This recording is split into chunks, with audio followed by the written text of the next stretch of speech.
అందరూ దేవతలు కూర్చుంటున్నారు, పడుకుంటున్నారు, నాట్యాలు చేస్తున్నారు, రకరకాల భంగిమల్లో మాకు దర్శనమిస్తుంటే నువ్వేమిటయా ఎప్పుడూ నిలబడే ఉంటావు, ఏదో శిక్ష అనుభవిస్తున్నట్టుగా కూర్చోవేమిటి, పడుకోవడం ఏమిటి, రవంత విశ్రాంతి తీసుకోవేమిటి స్వామి అంటే, ఏ సరస్సులో దిగబడిపోయి ఏ సంసారం అనే సాగరంలో కూరుకుపోయి ఏ కుచేరుడు పరమ దారిద్ర్యంలో ఉండి స్వామి నన్ను బయటపడై అని ప్రార్థిస్తూ ఉంటాడో, ఏ దుశ్శాసన పర్వాలు కలియుగంలో కొనసాగుతూ ఉంటే ఏ ద్రౌపదీదేవి వంటి మహాసాత్వులు స్వామి నువ్వు రక్షించు అని ఏ ద్రౌపదీదేవి ప్రార్థిస్తూ ఉంటుందో, ఏ అర్ధరాత్రి అపరాత్రి నేను వెళ్లి వాళ్ళందరినీ కాపాడాలో అని శంఖ చక్రాలు పట్టుకుని సిద్ధంగా నిలబడి ఉంటానయ్యా.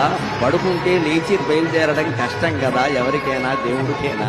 ఎవరో మేలుకొలుపు పాడాలి, సుప్రభాతం పాడాలి, లేవాలి, బయలుదేరాలి. అంతకంటే నిలబడి సిద్ధంగా ఆయుధాలతో సహా ఉంటే వెళ్లి కాపాడొచ్చును కదా అని నిలబడి ఉంటానయ్యా అనే సమాధానాన్ని స్వామి నా మనస్సులో స్ఫురింపజేశారు శ్రీ వెంకటేశ్వర.